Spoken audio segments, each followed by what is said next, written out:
Stephen was also anxious and said, "Charlie, don't talk nonsense here. Lily is my fiancée. I know her best. She will never betray me.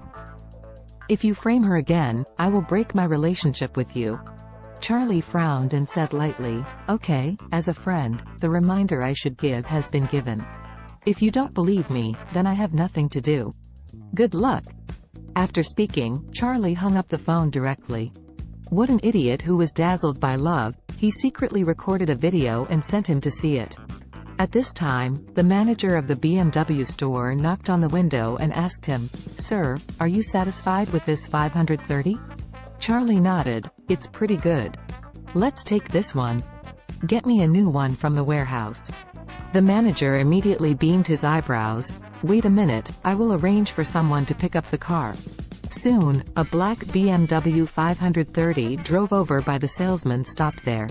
Charlie simply swiped the card to pay and picked up the car, then folded the little e-bike, stuffed it into the trunk, and drove away in a big swing. On the way back, his father-in-law and mother-in-law called, in turn, to ask him if he was back.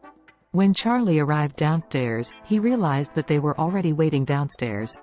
Seeing Charlie really bought a BMW 530, the old couple smiled excitedly.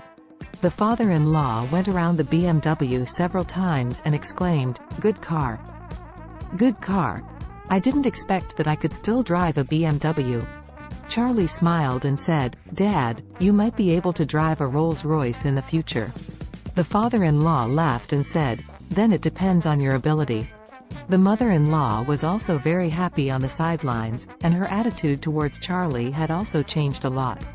Father-in-law got in the car for a test drive, and after returning, he said, "The car is really good, and it's comfortable to drive, but the car is too long and not easy to handle.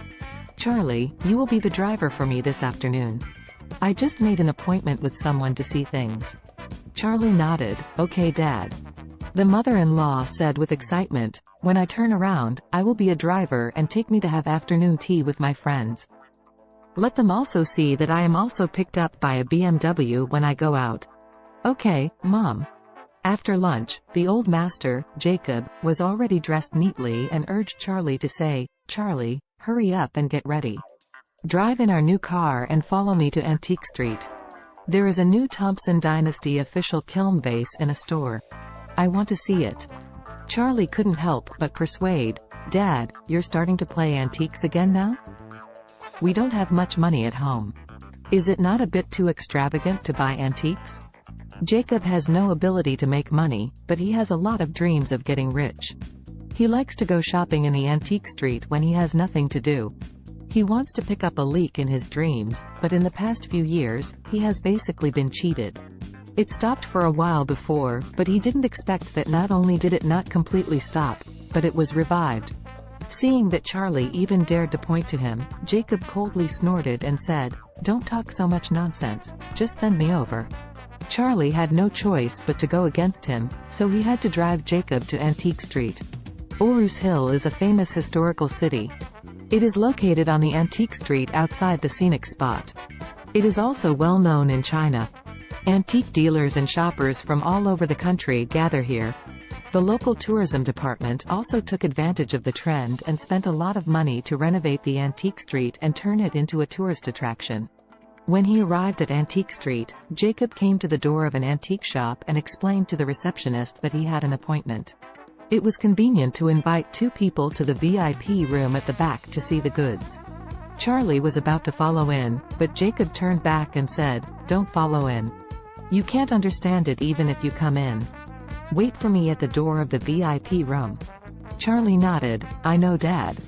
With his hands on his back, Jacob followed the reception staff into the VIP room, and Charlie sat down in the lounge area. A few minutes later, Charlie suddenly heard a crisp sound coming from the VIP room. Later, Charlie saw his old father-in-law coming out in a panic. He still muttered, "It's over, it's over. This is over." Charlie hurriedly walked to the front and looked behind Jacob. He saw that a tall and thin ceramic bottle had fallen into two on the ground, and there were still many small ceramic fragments on the ground. Through the fragments, we can vaguely see that the one that was broken should be a Thompson Dynasty jade pot spring bottle. He had been in the Wade family since he was a child, and he was also very knowledgeable. You can tell at a glance that this bottle is a genuine antique, and it is not a big problem to sell it up to several million in the market. It seems that Jacob has caused a major disaster this time. In the VIP room, a middle-aged man said with a dark face, "Mr. Wilson, our jade pot spring bottle at least cost 5 million. Now you have broken it, you must pay the price." This person is Liang Yun, the manager of Jiqing Tang.